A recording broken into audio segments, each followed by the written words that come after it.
ಇವತ್ತು ರಾಘವನ್ ಅವರ ವಾದದಲ್ಲಿ ಒಂದು ಮಾತಿತ್ತು. ಸ್ವಾಮಿ ಇವರಿಗೆ ಆರಂಭದಲ್ಲೇ ಒಂದು ಪರಿಹಾರ ಕೂಡ ಸೂಚಿಸ್ತಾರೆ.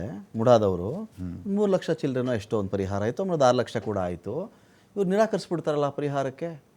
ಜೊತೆಗೆ ಈ ಡಿನೋಟಿಫೈ ಆದಂಥ ಲ್ಯಾಂಡನ್ನು ಕೃಷಿ ಭೂಮಿ ಪರಿವರ್ತನೆ ಅಂತ ಮಾಡಿಸ್ಕೊಳಕ್ಕೆ ಬರುತ್ತಾ ಸ್ವಾಮಿ? ಎಲ್ಲಾದರೂ ಸಾಧ್ಯನಾ ಅಂತ ಒಂದು.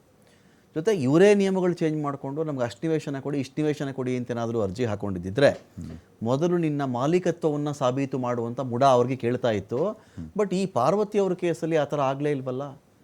ದೇವರಾಜನಿಗೂ ಜಮೀನಿಗೂ ಸಂಬಂಧನೇ ಇಲ್ಲ. ಮಾಲೀಕತ್ವ ಸಾಬೀತುಪಡಿಸುವಂಥ ಮುಡಾ ಒಂದು ಲೆಟ್ರು ಕೂಡ ಬರ್ದಿಲ್ವಲ್ಲ ಅವ್ರಿಗೆ. ಇದು ಪ್ರಭಾವ ಇಲ್ಲದೆ ಆಗಿದೆಯಾ ಅಂತ ಅವರೊಂದು ಅನುಮಾನವನ್ನು ಕೂಡ ವ್ಯಕ್ತಪಡಿಸೋದು. ಅದೇ ಹೇಳಿದ್ದು ನಾನು.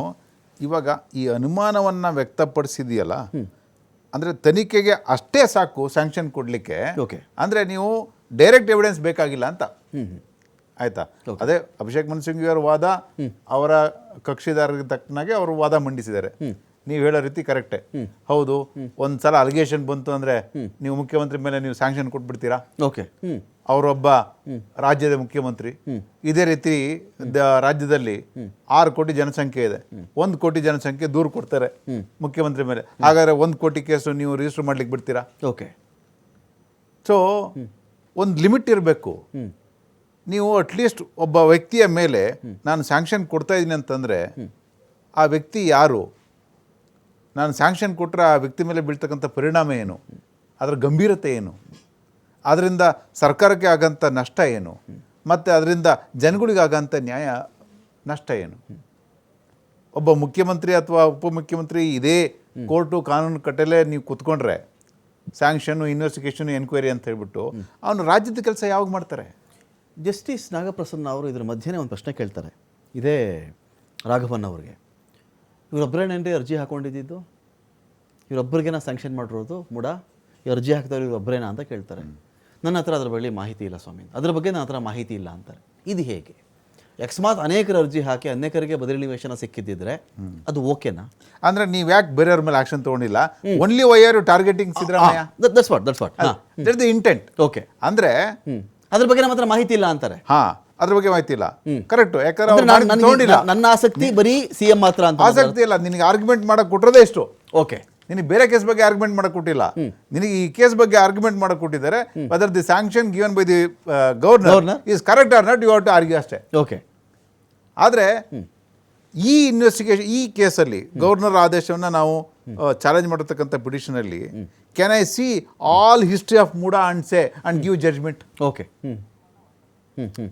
ಇವಾಗ ನಾನೊಬ್ಬ ನ್ಯಾಯಾಧೀಶನಾಗ್ಬಿಟ್ಟು ಓಕೆ, ಬೇರೆದಕ್ಕೂ ಮಾಡಿಲ್ಲ ಅದಕ್ಕೆ ಇದಕ್ಕೆ ಮಾಡಬೇಡ ಅಂತ ಹೇಳ್ಬಿಟ್ಟು ನಾನು ತೀರ್ಪು ಕೊಡ್ಲಿಕ್ಕೆ ಬರುತ್ತಾ? ಕರೆಕ್ಟ್, ಕೊಡ್ಲಿಕ್ಕೆ ಬರಲ್ಲ. ಇವಾಗ ನನ್ನ ಮುಂದೆ ಏನಿದೆ ಇಷ್ಟೇ ಇದೆ, ಅದು ಸರಿನಾ ತಪ್ಪ ಅಷ್ಟೇ ಮಾತ್ರ. ಬೇರೆ ಏನಾದ್ರು ತಪ್ಪಾಗಿರೋ ಚಾಲೆಂಜ್ ಮಾಡಿದಾಗ ಬರಲಿ, ಆಮೇಲೆ ನೋಡೋಣ. ಅಥವಾ ಪ್ರಾಧಿಕಾರ ಇದೆ, ಪ್ರಾಧಿಕಾರದಲ್ಲಿ ಹೋಗಿ ದುಡ್ಡು ಕೊಡ್ಕೊಂಡ್ಲಿ. ಸರ್, ಈಗ ಸಿಎಂ ಫ್ಯಾಮಿಲಿಗೆ ಇರತಕ್ಕಂಥ ಸವಾಲೀಗ ಆ ಜಮೀನಿನ ಮಾಲೀಕತ್ವವನ್ನು ಸಾಬೀತು ಮಾಡೋದಾ, ಅಥವಾ 60:40 ಇದ್ದ ನಿವೇಶನ ಹಂಚಿಕೆಯ ಪ್ರಕ್ರಿಯೆಯನ್ನು ಅದನ್ನು 50:50 ಮಾಡಿದಲ್ಲಿ ನಮ್ಮ ಪಾತ್ರ ಇಲ್ಲ ಅನ್ನೋದಾ? ಯತೀಂದ್ರ ಸಿದ್ದರಾಮಯ್ಯ ಮುಡಾದ ಕಮಿಟಿಯ ಒಬ್ಬ ಮೆಂಬರ್ ಆಗಿದೆ ಅಪರಾಧ ಅಂತನಾ? ಮೆಂಬರ್ ಆದ ಮಾತ್ರಕ್ಕೆ ಮುಡಾದ ಅಷ್ಟು ಸದಸ್ಯರು ಯತೀಂದ್ರ ಸಿದ್ದರಾಮಯ್ಯ ಅವರ ಪರವಾಗಿಯೇ ಅಲ್ಲಿ ಕೈ ಎತ್ತಿಬಿಟ್ರು ಅಂತನಾ? ಅಥವಾ ಸಿದ್ದರಾಮಯ್ಯನವರು ಈ ನಿವೇಶನಗಳ ಹಂಚಿಕೆಯಾದ ಪ್ರಕ್ರಿಯೆ ಕಾಲಘಟ್ಟಗಳಲ್ಲಿ DCM ಆಗಿದ್ದು, ಮೈಸೂರು ಇನ್ಚಾರ್ಜ್ ಮಿನಿಸ್ಟರ್ ಆಗಿದ್ದೆ, ಅದೇ ಅಪರಾಧ ಆಗಿಬಿಡ್ತಾ? ನಾನು DCM ಆಗಿದ್ದಕ್ಕೂ ಮುಡಾದವರು ಒಂದು ಯಾವುದೋ ಲೇಔಟ್ ಮಾಡಿ ಒಂದು ಸೈಟ್ ಹಂಚಿಕೆ ಮಾಡೋಕ್ಕೂ ಏನು ಸ್ವಾಮಿ ಸಂಬಂಧ? ಅಂದರೆ ಕಾಗೆ ಕೂರಕ್ಕೂ ಕೊಂಬೆ ಮುರಿಯೋಕ್ಕೂ ಒಂದೇ ಆಯಿತು, ನ್ಯಾಯ ಮಾಡ್ತೀರಾ ಅಂತ? ಅಂದರೆ ಈ ಎಲ್ಲ ತಮ್ಮ ಪ್ರಶ್ನೆಗಳಿಗೆ ನ್ಯಾಯಾಲಯ ಉತ್ತರ ಕೊಡುತ್ತೆ. ಓಕೆ. ಅಂದರೆ ನ್ಯಾಯಾಲಯ ಪರಿಮಿತಿ ಒಳಗಡೆ ನೀವೇನು ಸೆಕ್ಷನಲ್ಲಿ ತಪ್ಪಾಗಿ ಇವಾಗ ಆಲ್ರೆಡಿ ಹಾಕಿದಿರಿ, ಅದ್ರೊಳಗಡೆ ಅಫೆನ್ಸ್ ಆಗಿದೆಯಾ ಇಲ್ವಾ ಅಂತ ಹೇಳ್ಬಿಟ್ಟು ಅದು ಹೇಳೋದು, either before referring the matter to the investigation or in case if the authority files a charge sheet. ಇವಾಗ ನೋಡಿ, ಚಾರ್ಜ್ ಶೀಟ್ ಆಗಿದ ತಕ್ಷಣ ಅವರು ಅಪರಾಧ ಮಾಡಿದ್ದಾರೆ ಅಂತ ಅರ್ಥಲ್ಲ.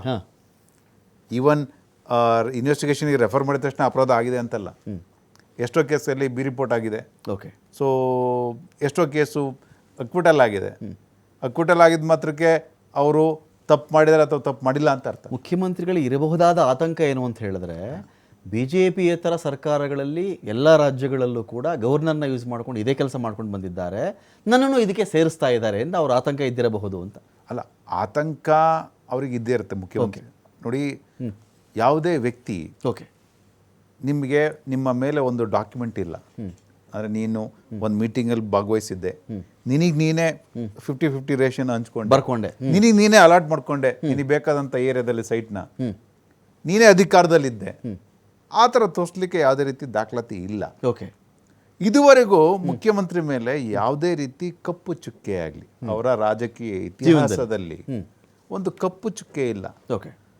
ಅಂದ ಮಾತ್ರಕ್ಕೆ ಒಂದು BJPಯವರು ಮತ್ತೆ ಹಲವಾರು ಇವಾಗ ನೀವೇನು ಸಮಾಜ ಇವರು ಚಿಂತಕರು ಅಥವಾ ಇವೆಲ್ಲ ಓಡಾಡ್ತಾರೆ ಕಾರ್ಯಕರ್ತರು ಅಂತ ಹೇಳಿ ಸಾಮಾಜಿಕ ಕಾರ್ಯಕರ್ತರು, ಅವ್ರು ಏನೋ ಒಂದು ಡಾಕ್ಯುಮೆಂಟ್ ಸಿಕ್ತು, ನಾನು ಏನೋ ಒಂದು ಕೇಸ್ ಮಾಡ್ಬೋದು, ಹೇಗಾದರೂ ಒಂದು ಲಾಭ ಮಾಡ್ಕೋಬೋದು ಅಂತ ಹೇಳ್ಬಿಟ್ಟು ಒಂದು ದೂರು ನೀಡಿದ ತಕ್ಷಣ ಫೈನ್, ನನ್ನ ಇಷ್ಟು ವರ್ಷದ ರಾಜಕೀಯ ಜೀವನದಲ್ಲಿ ಒಂದು ಕಪ್ಪು ಚುಕ್ಕೆ ಇಲ್ಲದೆ ಏನೂ ತಪ್ಪಿಲ್ಲದಿರೋ ನಾನೇ ಒಪ್ಕೋಬೇಕು ಅಂತ ಒಂದು ಮನೋಭಾವನೆ ಇರುತ್ತೆ, ಹಠ ಇರಬಹುದು ಅವ್ರಿಗೆ ಅಂತ. ಹೌದು. Fine. Thank you Dilip Kumar ಅವರೇ.